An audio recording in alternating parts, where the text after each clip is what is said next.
नमस्कार साथियों, स्वागत है आपका हमारे यूट्यूब चैनल में। और हम देख रहे हैं हिंदी नेट सेट अध्ययन। इसमें हम देख रहे थे क्या भूलूं क्या याद करूं आत्मकथा, और वह आत्मकथा में 10 भाग जो है हमने इसी चैनल पर अपलोड किए हैं। और 10 के आगे के भाग जो है जो भी भाग है 11वां, वह भाग आज हम देखने जा रहे हैं। यह सब कुछ हम निःशुल्क पढ़ाते हैं और निःशुल्क अध्ययन करने के लिए हमारे चैनल को सब्सक्राइब कीजिए, लाइक कीजिए और शेयर करना मत भूलिए।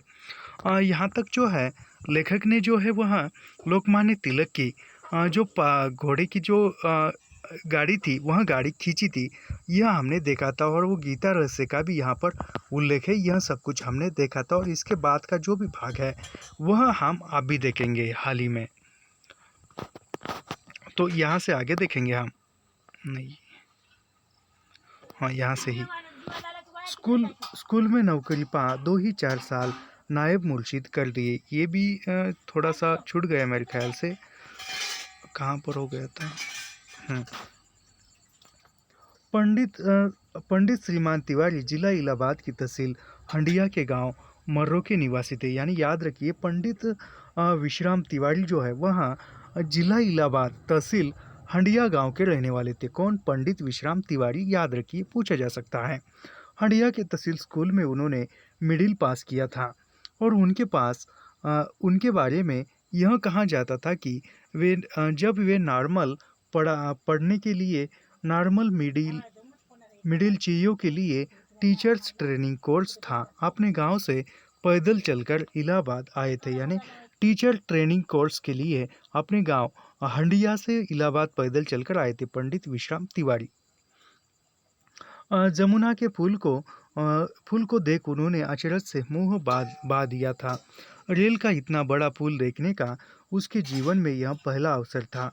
कहाँ जाता ओखो 100 रुपया के तो मैं लोहे लाग हुई। यानी मजदूरी ऊपर से। पंडित जी के दिमाग की सीमा संकरी संकरी सूझबूझ और गाउदीपन की कल्पना उनके इस एक वाक्य से ही की जा सकती है। पर प्राय ऐसे ही लोगों पर शहर का रंग बड़ी जल्दी चढ़ता है। घुटने तक धोती के ऊपर गंजी का कुर्ता, सिर पर मुरेठा और पाँव में चमोधा पहनने वाले तिवारी नॉर्मल पास करते ही बन गए, यानी बाबू बन गए थे। अब वे पाँव में काली स्लीपर पहनते जिसके तेज चलकर स्पच स्पच आवाज निकलने में जैसे वे अपनी महत्ता का उद्घोष करते हो। चौमुद्री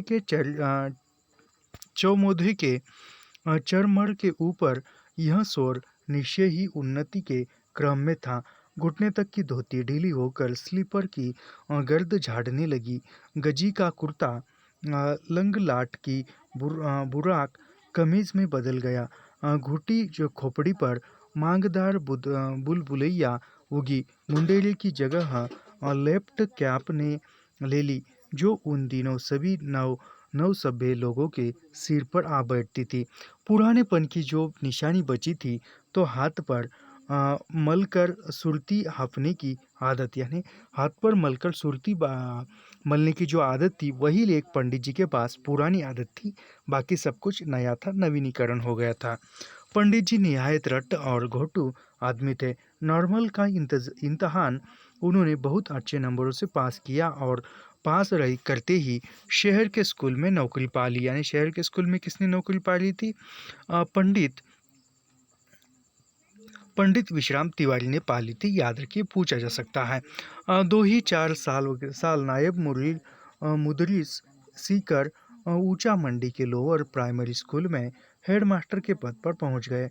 हेडमास्टर बनकर एक प्रकार से उन्होंने अपनी महत्वाकांक्षा की सीमा छू ली। पर वे तो चरम बुद्धू पाने के अभिलाषी थे। उनकी कामना थी कि उनका स्कूल शहर के सब लोअर प्राइमरी स्कूलों से अच्छा हो। सबसे अधिक उसके विद्यार्थियों की संख्या हो, सबसे अधिक प्रतिशत उसके विद्यार्थियों पास हो, ये पंडित जी की एक आशा थी। और सबसे बड़ी रिपोर्ट डिप्टी साहब उनके स्कूल के मुआयने की लिखे। पंडित में बड़ी एनर्जी थी, शक्ति से वहाँ बात व्यक्त नहीं होती होती हर क्षण सक्रियता। नव युवक थे। गांव के शुद्ध घी दूध मट्ठे पर पले पड़े होते, यानी जो पंडित जी थे वह गांव के शुद्ध घी, शुद्ध दूध, शुद्ध दही वह खा चुके थे। मट्ठा तो प्रतिदिन शहर न आ सकता था, पर हंडी या भैंस का घी वे प्रतिमास अपने लिए मंगवाते। पंडित जी अविवाहित थे, विवाहित थे पर एक तरह से ब्रह्मचारी, यानी वो विवाहित थे यानी ब्रह्मचारी, विवाहित भी थे और ब्रह्मचारी यानी पत्नी से दूर रहते थे। उनका विवाह यानी ब्रह्मचारी शब्द का अर्थ ही कुछ अलग है। कुछ लोग ऐसे करते हैं कि जिसकी शादी नहीं हुई है वही ब्रह्मचारी है, लेकिन ऐसा नहीं है। इसका एक अलग अर्थ होता है। ब्रह्मचारी केवल शादी न करने से ब्रह्मचारी लोग इंसान नहीं रहता है। जिसने किसने वो शारीरिक संबंध बनाया तो वह भी ब्रह्मचारी उसकी भ्रष्ट हो गई, ऐसा मैंने सुना है। कितनी सच्चाई है नहीं, मैं नहीं जानता। उनका विवाह एक बहुत छोटी उम्र की लड़की से हुआ था जिसका नाम बमना, यानी वो पंडित जी जो थे उनका विवाह किस एक छोटी लड़की के साथ हुआ था और उसका नाम क्या था? बमना, बभना था। पंडित जी 28 के होंगे, यानी पंडित जी की उम्र 28 वर्ष थी और वो बहुत छोटी उसकी पत्नी थी। तो बभना 8 की थी, यानी बभना की उम्र 8, मास्टर जी की जो पंडित जी थी, पंडित जी की उम्र 28 और उसकी बमना जो पत्नी थी उसकी उम्र 8 वर्ष थी। तो लगभग 20 वर्ष का फासला था। 8 की घर में छोटा सा बलमा मोहरा गिना में गिल्ली खेले के विपरीत वाली स्थिति। पंडित जी वृद्ध माता जिनको वे मावा कहते थे, यानी पंडित जी अपने माता को मावा कहते थे, बमना को अपने पास लेकर सोती थी। उसकी माँ सुंदर बधूह सांस ले सोई। तिवारी को सूझ न पड़ता था कि अपनी एनर्जी का क्या करे। 3 बजे उठकर गंगा नहाने जाते, 2-3 ट्यूशनें सुबह करते, दिन भर स्कूल में 3-4 दर्जे पढ़ाते। और जो एक बात मैं बताना चाहता हूँ, जब नए नए हम अध्यापक बनते हैं तो एक अलग ही एनर्जी रहती है, अलग ही उत्साह रहता है। 2 लेक्चर रहते हैं कि 2 की जगह पर हम 3 भी ले सकते हैं, 4 भी ले सकते हैं। जैसे मैं जब नया नया कॉलेज में ज्वाइन हुआ तो वैसे भी हुआ था मेरे साथ, क्योंकि एक अलग ही एनर्जी रहती है, क्योंकि हमने जो पहले से सपना देखा होता है कि अध्यापक बनना है और वो सपना पूरा होता है, तो पढ़ाने में छात्र की हित का सोचने में कुछ जो भी काम है ऑफिस के, वो पूरे एनर्जी के साथ इंसान करता है। वैसे एक खुद का अनुभव है मेरा यहाँ। तुरंत एमए हुआ और किसी प्राइवेट कॉलेज में मैं पढ़ाने गया, तो वहाँ ज्वाइन हुआ तो तुरंत एक ऐसी एनर्जी थी कि बहुत एनर्जी थी। मेरे 2 क्लास थे, किसी का भी ऑफ लेक्चर रहा तो मैं ही जाकर लेता था, मैं कहता था कि मैं लेता हूँ, ये ऐसा होता था। पंडित जी 28 के होंगे तो बमना 8 की। घर में छोटा सा बलमा मोरा गिना में गिल्ली खेले के विपरीत स्थिति। पंडित जी वृद्ध माता जिनको वे मावा, यानी पंडित जी अपनी माता को मावा कहते थे, बमना को अपने पास लेकर सोती थी। सुंदर बहू सांस ले सोई। तिवारी को सूझना पड़ता था कि अपनी एनर्जी का क्या करे। 3 बजे उठकर गंगा नहाने जाते थे, 2-3 ट्यूशन पढ़ करते थे, दिन भर स्कूल में और 3 और 4 दर्जे को पढ़ाते थे। नीचे के दर्जे का मुआयना करते, नायब मुदर्रिस के काम नुक्से निकलते। आखिर हेड मास्टर ही थे। 2-3 ट्यूशन शाम को करते और रात को बड़ी देर तक उच्च स्वर में रामायण बाजते। 3 व्यक्तियों का उनका परिवार स्कूल की इमारत के ही एक हिस्से में रहता था। खूब पैसे कमाते थे। घड़ी घड़ी ली, साइकिल खरीदी, मावा और बमना के लिए जेवर बनवाए, यानी मावा यानी माँ और पत्नी के लिए जेवर बनवाए। पोस्ट ऑफिस के सेविंग बैंक में अकाउंट खोला। एक दोहा उठते बैठते उनकी जबान पर, यानी पंडित जी की जबान पर उठते बैठते एक दोहा रहता था। वह दोहा ऐसा था: पुरुष सिंह जो उद्यमी, लक्ष्मी तारीख चेरी, भाग्य भरोसे जे रहे, कुपुरुष भाषे ही डेरी। मेरे पिताजी से उनकी मैत्री संभवतः दोनों ब्रह्मा मुहूर्त में गंगा स्नान से हुई, यानी प्रताप नारायण और पंडित जी की जो पहचान है वह गंगा स्नान में हुई। हालांकि पंडित जी मेरे पिता से 15-16 वर्ष छोटे थे। जिन दिनों वे हमारे यहाँ आए उन दिनों ऊंचा मंडी स्कूल में विद्यार्थियों की संख्या बढ़ाने का उनका अभिनय चल रहा था। वे आसपास के मोहल्ले में घर घर जाते और जहाँ भी लड़के पाते। एक बात मेरे जहन में आ रहा है, जब मैं नया वहाँ पर कॉलेज में ज्वाइन हुआ, ज्वाइन होने के बाद तो वहाँ जून में ज्वाइनिंग हुई। तो जून में ज्वाइनिंग होने के बाद एडमिशन चल रहा था, तो केवल हिंदी विषय में मैंने छात्रों की संख्या जो ऑप्शनल हिंदी रहता है ऐच्छिक हिंदी के रूप में मैंने 70 विद्यार्थियों को ऑप्शनल हिंदी में एडमिशन दिया था और वो छात्र अब सेकंड ईयर में है। तो एक वो वहाँ के कॉलेज वाले अन्य बोल रहे थे कि एक ही विषय में इतने सारे एडमिशन पहली बार हुए हैं हिंदी में, नहीं तो पहले कोई हिंदी लेता ही नहीं था। लेकिन वो समझाने का जो ढंग था वो मैं अच्छी तरह से बता देता था। खैर छोड़िए, पढ़ेंगे। यानी प्रताप नारायण से पंडित जी जो थे वह 15-16 वर्ष के छोटे थे। जिन दिनों में हमारे यहाँ उन ऊंचा मंडी स्कूल में विद्यार्थियों की संख्या, यानी ये किस स्कूल में पढ़ाते थे, तो ऊंचा मंडी स्कूल में पढ़ाते थे, का अभिनय चल रहा था। वे आसपास के मोहल्लों में घर घर जाते और जहाँ भी लड़के पाते उनके अभिभावकों में उन्हें अपने स्कूल में भेजने का आग्रह करते। दूसरे स्कूलों से विद्यार्थियों को तोड़कर अपने स्कूल में ले जाने का भी वे प्रयत्न करते। मेरे छोटे भाई का तो नया नया दाखिला होना था। मेरे पिताजी को कह सुनकर उन्होंने मना लिया था। वे उनको उन्हीं के स्कूल में भेजने। फिर उन्होंने मेरे पिताजी को समझाया कि 2 बच्चे हैं, दोनों का एक ही स्कूल में पढ़ना ठीक रहेगा, साथ साथ आएंगे, साथ साथ जाएंगे। उनकी बात में तर्क था। मेरे पिताजी ने मोहतम सिंहगंज से मेरा नाम कटाकर मुझे ऊंचा मंडी में भर्ती करा दिया। शालिग्राम का नाम दर्जा 1 में लिखा गया, यानी शालिग्राम का नाम दर्जा 1 में लिखा गया। मेरा दर्जा 3 में, जिसे पंडित जी स्वयं पढ़ाते थे, यानी पंडित जी स्वयं दर्जा 3 को पढ़ाते थे। पंडित जी खुद मेहनत करते थे और विद्यार्थियों से मेहनत लेते थे। क्रोधी भी बड़े थे। लड़कों को सजा देने में उन्हें मज़ा आता था। जबान भी उनकी चलती और हाथ भी उनका चलता था। स्कूल के चपरासी को उनकी हिदायत थी, सुबह सुबह नीम के 2 गोदे लाकर उनकी मेज पर रख दे, जिनको पंडित जी अपने चाकू से छील काट कर तैयार करते और उनके प्राथमिक परीक्षण में ही किसी किसी विद्यार्थी को बिना किसी अपराध के एकाध लड़ा के लग जाते। उनका मोटो ही था, बिना बिना कसूर कम, चार गोदा हम। इमली की एक गलती पर गोते और एक सवाल गलत होने पर 5 गोदे, यानी एक सवाल गलत होने पर 5 गोदे सजा नियत थी। पढ़ते समय गलतियों पर तमाचे कनेटी काफ़ी समझे जाते। कापियाँ देखने के बाद तुरंत सज़ा का भी भुगतान कर दिया जाता था। सज़ा देने का उनका अपना तरीका था। जिन लड़के को सज़ा देनी होती उनका एक हाथ एक तरफ से कोई और लड़का पकड़ता था, दूसरा हाथ खुद पंडित जी अपने बाएं हाथ से पकड़ते और दाहिने हाथ से 1 2 3 4 गिनकर चूतड़ पर गोदे लगाते जाते। जिससे ज़्यादा नाराज़ होते उसको 1 2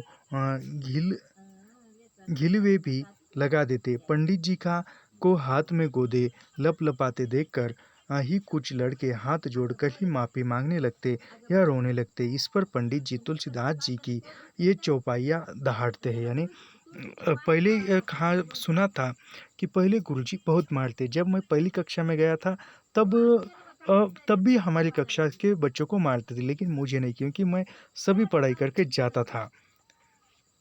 तो ये तुलसीदास की पंक्तियाँ पंडित जी करते थे।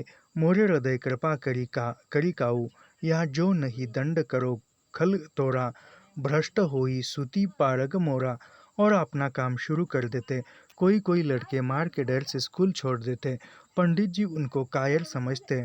जो उनकी मार को सह जाते उनको बहादुर वे अक्सर दोहराते, यानी वो दोहराने लगते। जे जेकर होय बजर का टाना, सो आवे विश्राम की शरणा। ये पंडित जी गुनगुनाते थे। टाना शायद टांग से बना है, यानी टाना शब्द जो है टांग से बना है, पर अवधि में उसका प्रयोग साये काठी के लिए होता है। अर्थ स्पष्ट है कि जिनका वज्र का शरीर हो वह विश्राम की शरण में आए। टाना और शरणा की तुक नहीं मिलती। किस्सा मशहूर है। तेली ने जाट से कहा, जाट जाट जाट तेरे सिर पर खाट। जाट ने जवाब दिया, तेली तेली तेरे सिर पर कोल्लू। यानी तेली ने जाट से कहा, जाट जाट तेरे सिर पर खाट। तो फिर तेली ने कहा कि नहीं, वो जाट ने कहा कि तेली तेली तेरे सिर पर कोल्लू। तेली बोला, तूक तो मिली ही नहीं। जाट ने कहा, तूक चाहे मिले न मिले, बोझो तो दबेगा दबेगा। पंडित जी से कोई त्रुटिपूर्ण तुक की बात करता तो वे शायद यही उत्तर देते, गोदों की चोट तो पड़ेगी। यूँ तो पंडित जी किसी को नहीं बख्शते थे, यानी किसी को भी वह ये करते थे, सजा देते थे। पर मैंने नोटिस किया था कि वे वर्ग भेद की एक सूक्ष्म नीति बरतते थे, यानी वर्ग भेद की जो उच्च नीचता की थी वह अच्छे घरों के लड़कों पर वे हल्के फुल्के हाथ छोड़ते थे, यानी जो अच्छे घर के हैं और उसको मारते समय एक हल्का हाथ ही करते थे। साधारण घरों के लड़कों पर पूरे जोर से। मेरी गिनती अच्छे घरों के लड़कों में की जाती थी, यानी लेखक की गिनती अच्छे घरों के लड़कों में की जाती थी। ठोक पीट कर लड़ करने करने को काबिल बना देने के लिए वे मशहूर थे, इसलिए उनके मारने पीटने की कोई शिकायत न करता था। यानी जो भी साधारण बच्चा उसको मार पीट कर पढ़ाई करवा कर उसको होशियार बना देते थे और उस डर से बच्चा पढ़ता भी था। मुझे उन्होंने सही गलत कई तरीके से प्रभावित किया।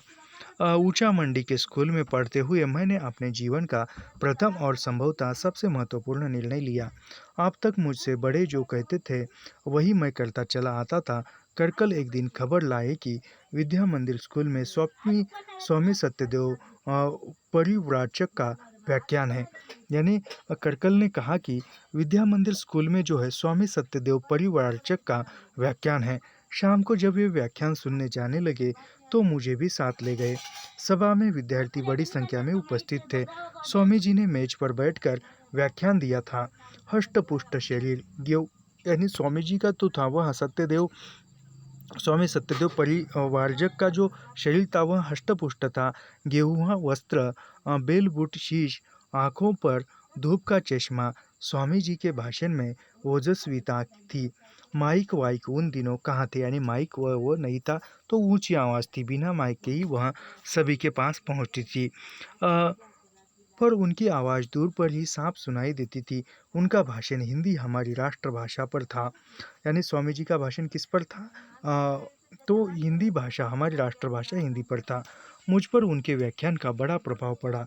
सच कहूँ तो मैं उनकी वक्तृता के प्रभाव में बह गया। मैंने सभा में बैठे बैठे ही निर्णय किया कि अब मैं उर्दू छोड़कर हिंदी ले लूँगा।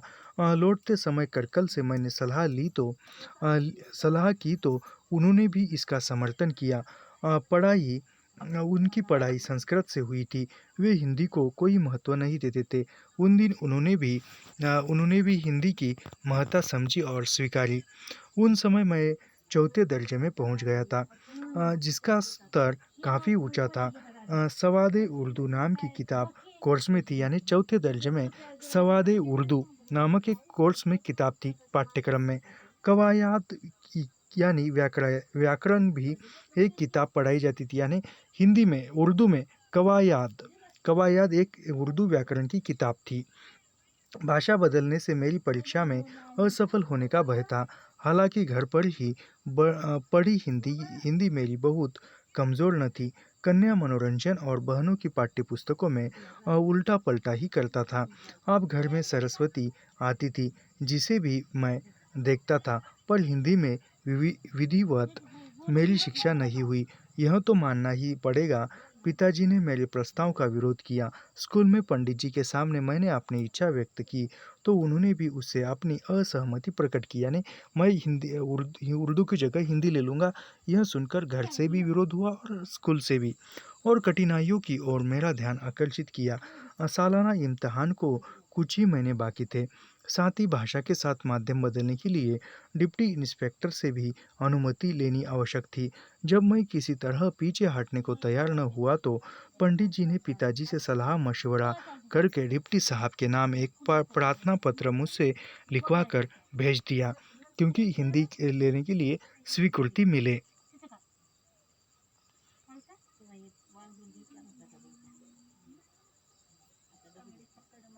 उन दिनों डिप्टी इंस्पेक्टर बाबू शिव कुमार सिंह थे। वे स्वयं हिंदी के बड़े प्रेमी थे, यानी बाबू शिव कुमार सिंह जो थे हिंदी के बड़े प्रेमी थे और वही स्कूल के डिप्टी इंस्पेक्टर थे, यानी शिक्षा अधिकारी थे।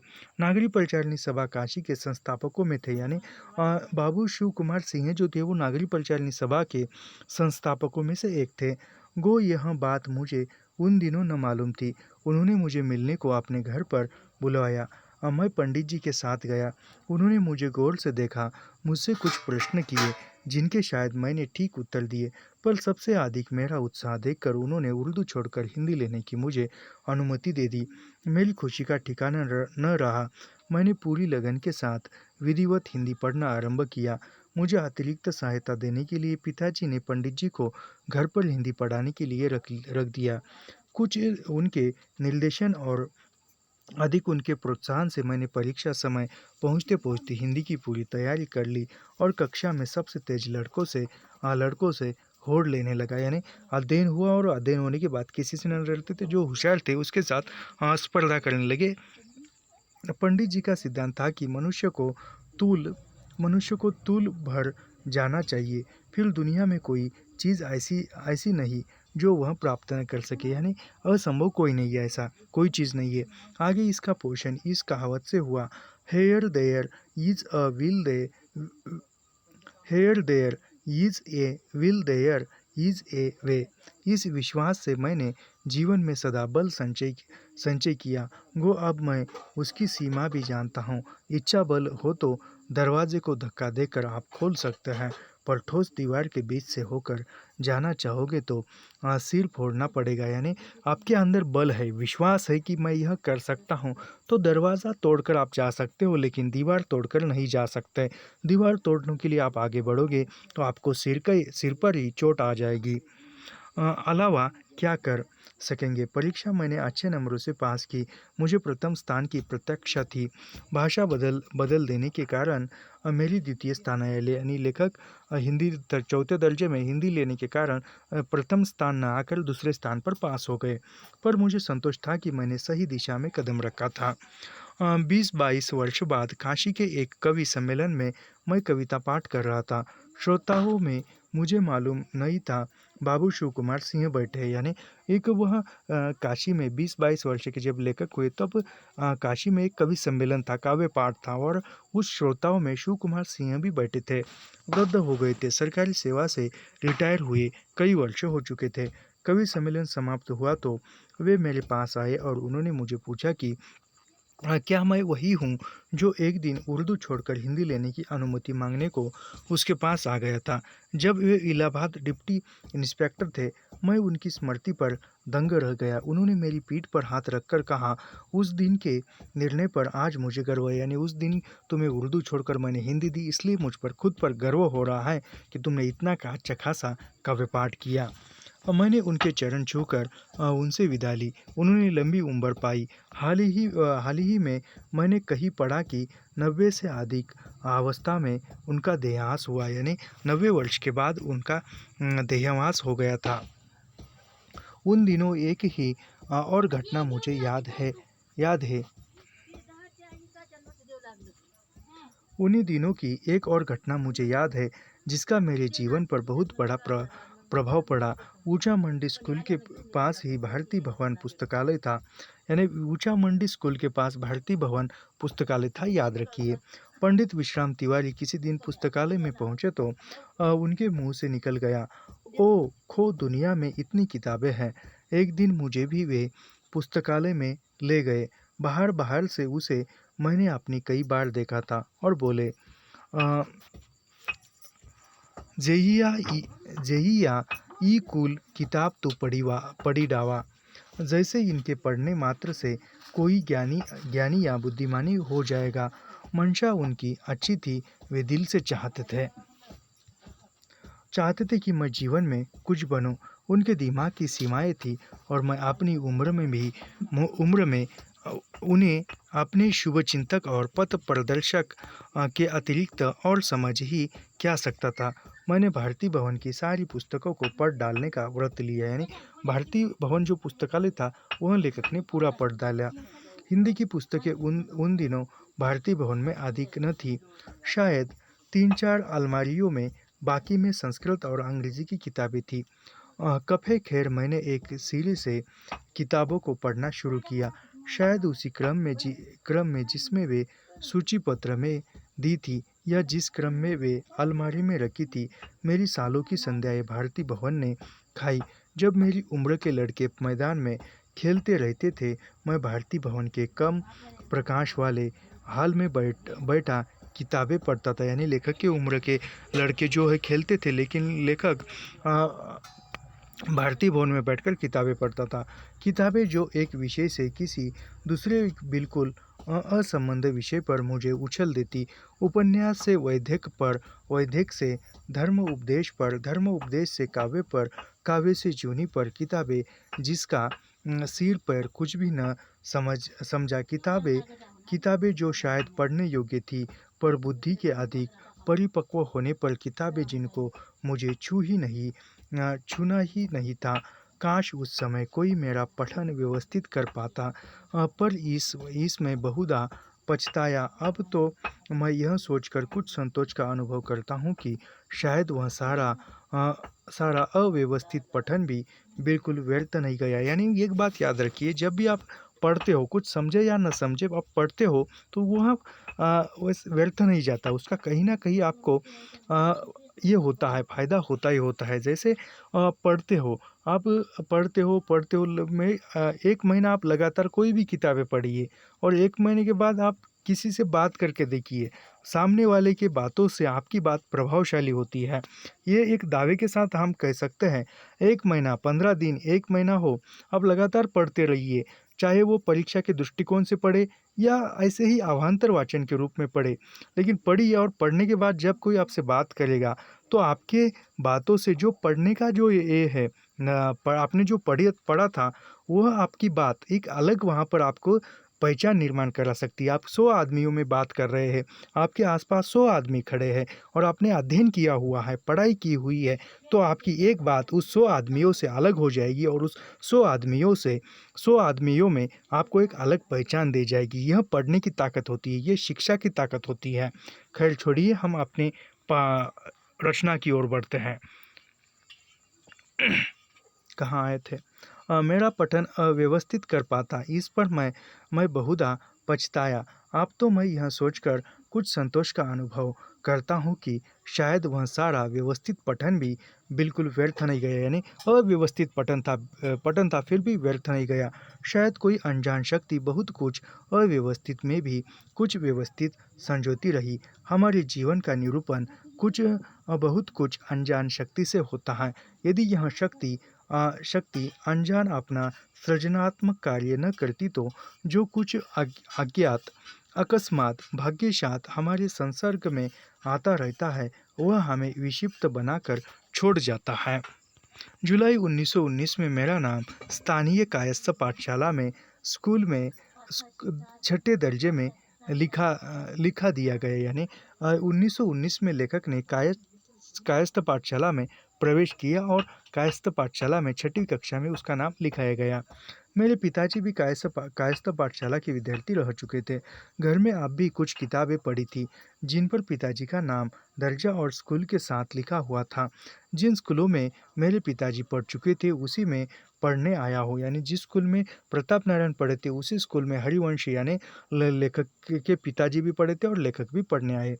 यह सोचकर अपने ऊपर कुछ गर्व होना और स्कूल के साथ एक विशेष लगाव अनुभव करना स्वाभाविक था।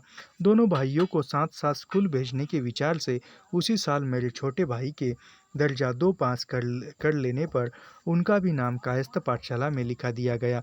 यानी वो जो लेखक के छोटे भाई थे, उनका नाम जो है दर्जा 2 में कायस्थ पाठशाला में लिखा गया है, क्योंकि दोनों भाई साथ साथ जाएंगे, साथ साथ आएंगे, साथ साथ पढ़ेंगे।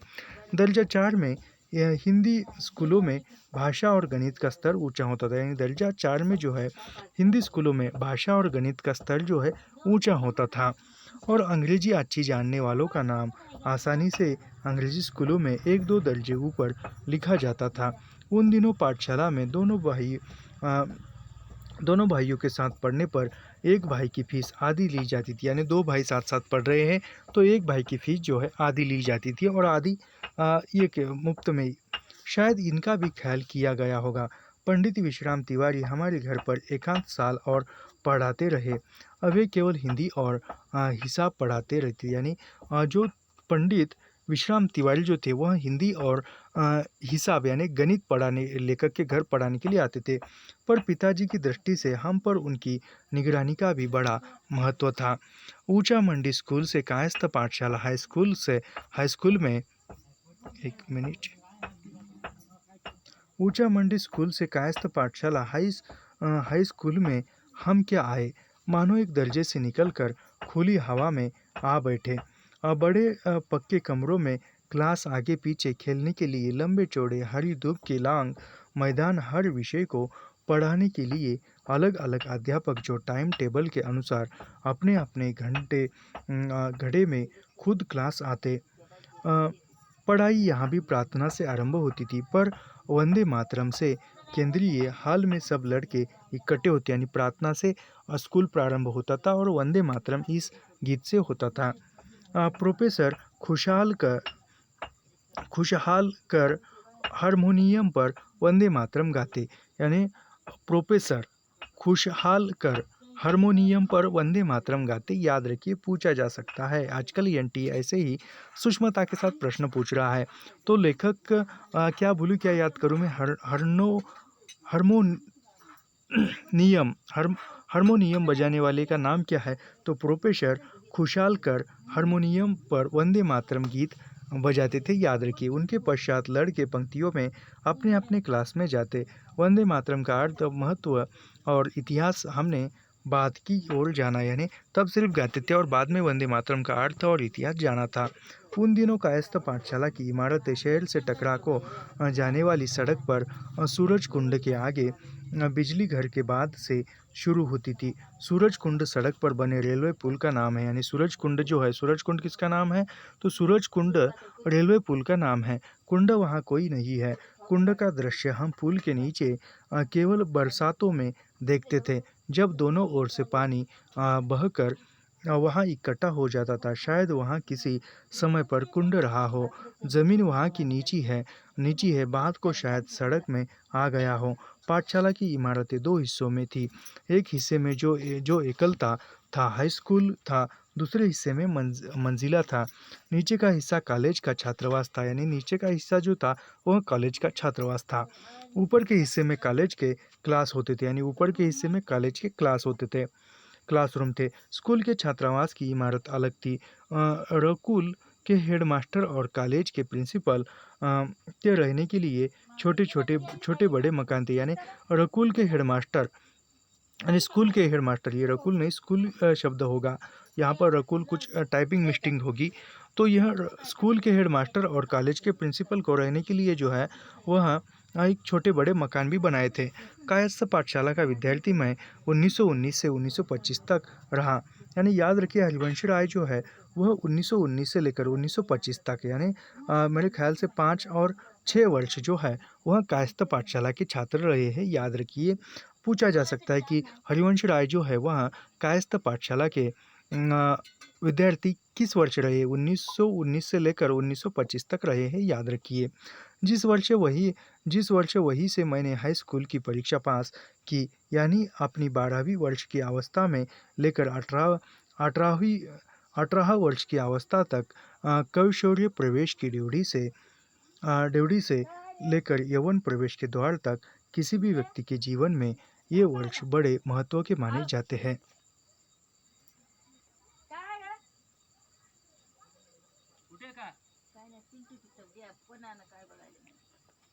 अंग्रेजी में इन वर्षों में फॉर्मेटिव पीरियड कहते हैं, यानी अंग्रेजी में इन वर्षों को जो 18 वर्ष है या कौशौर्य प्रवेश ड्योढ़ी है, यौवन द्वार है, इसको क्या कहते हैं, तो अंग्रेजी में फॉर्मेटिव पीरियड कहते हैं, अर्थात निर्माण का समय, यानी निर्माण का समय।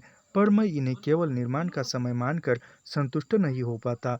ये वे वर्ष है जो मनुष्य को एक संज्ञा, एक इयत्ता, एक इकाई, एक व्यक्तिमत्व प्रदान करते हैं। यानी लेखक कहते हैं कि इसको केवल मैं एक संतुष्ट नहीं मानता था।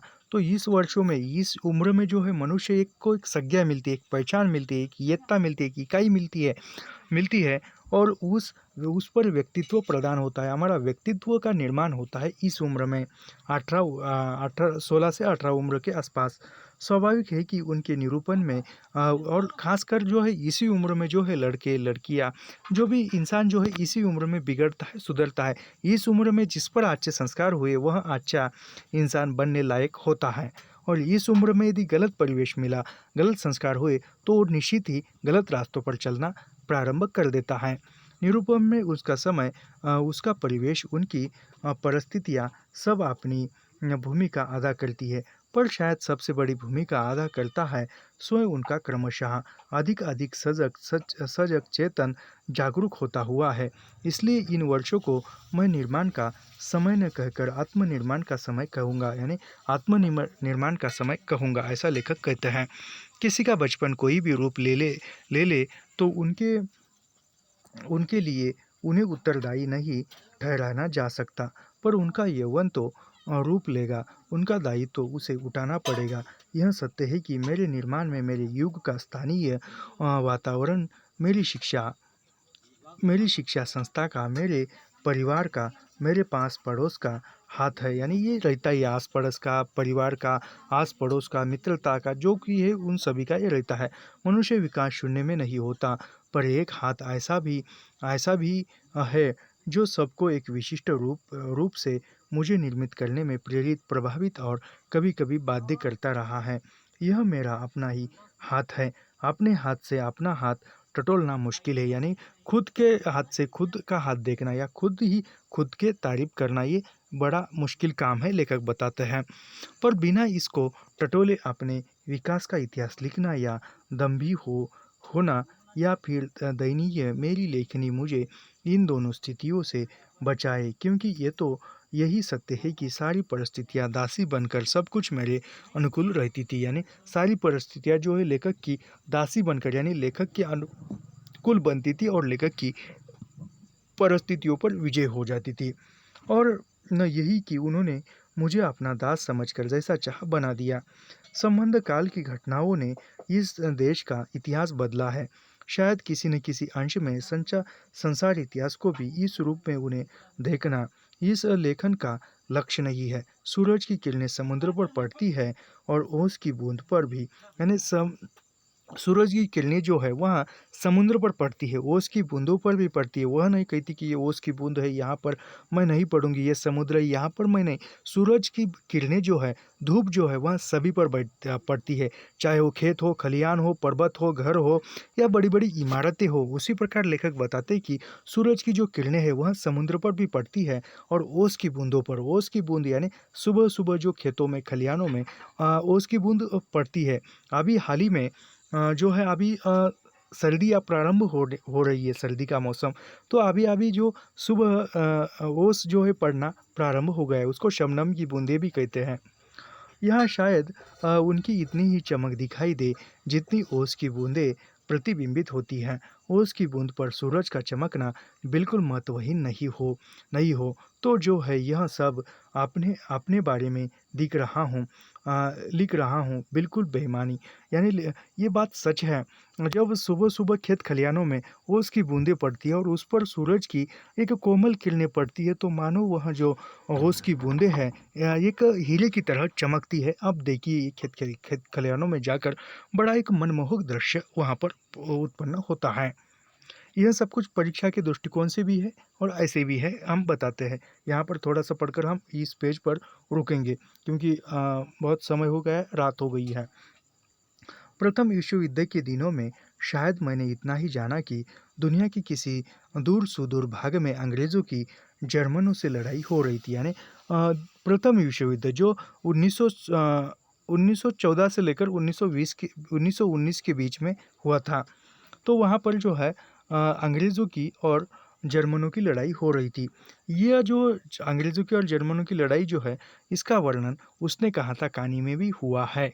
और यही है जर्मन की लड़ाई। ये पता नहीं किस सूक्ष्म प्रचार अथवा किस आत्मतोषप्रद कल्पना का यह परिणाम था कि समझा जाता था कि जर्मन दुनिया के सब बहादुर लोग हैं और अंग्रेज़ उनको परिजात नहीं कर सकेंगे। हमारे यहाँ यानी अंग्रेज उनको हरा नहीं सकते, पराजित नहीं कर सकते थे। और जर्मन जो है दुनिया पर सबसे बहादुर है। पायनियर अखबार बार आता था और बड़े लोग बड़े ध्यान से उसे पढ़ते थे और परस्पर लड़ाई की अगति प्रगति की चर्चा करते थे। उनकी आदि आदि ही बातें हमारे कानों में पड़ जाती थी, जिनके हम नतीजा निकालते थे कि लड़ाई अभी चल रही है और हार जीत का फैसला नहीं हुआ। उन दिनों एक चित्रमय जंगी अखबार निकलता था, वह भी किसी तरह हमारे घर आता था। चित्रों के नीचे उर्दू हिंदी के छोटे छोटे वाक्यों में कुछ लिखा रहता था और उनके लड़ाई की शक्लें यानी याद रखिए, वो एक अखबार आता था और उस चित्रों के नीचे हिंदी और उर्दू और हिंदी में लिखा रहता था, याद रखिए, पूछा जा सकता है। हमारे सामने आती थी। चित्रों ही जैसी लड़ाई होती थी। तो लड़ाई तो बड़ी चिकनी, साफ, सुंदर और रंगीन चीज़ है। लड़ाई का कितना गलत रूप हमने जाना है, यानी ये चित्र रूप में केवल लड़ाई देखी जाती थी।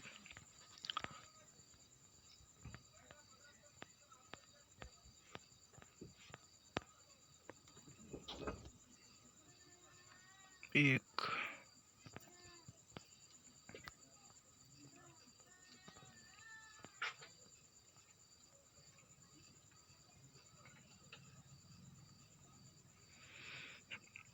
तो यहाँ पर हम रुकते हैं। आज 40 ही मिनट का क्लास हमने रिकॉर्ड किया। खैर कोई बात नहीं है। तो यह सब कुछ निःशुल्क था और निःशुल्क अध्ययन करने के लिए हमारे चैनल को सब्सक्राइब कीजिए, लाइक कीजिए और शेयर करना मत भूलिए। मिलते हैं नेक्स्ट वीडियो में। धन्यवाद।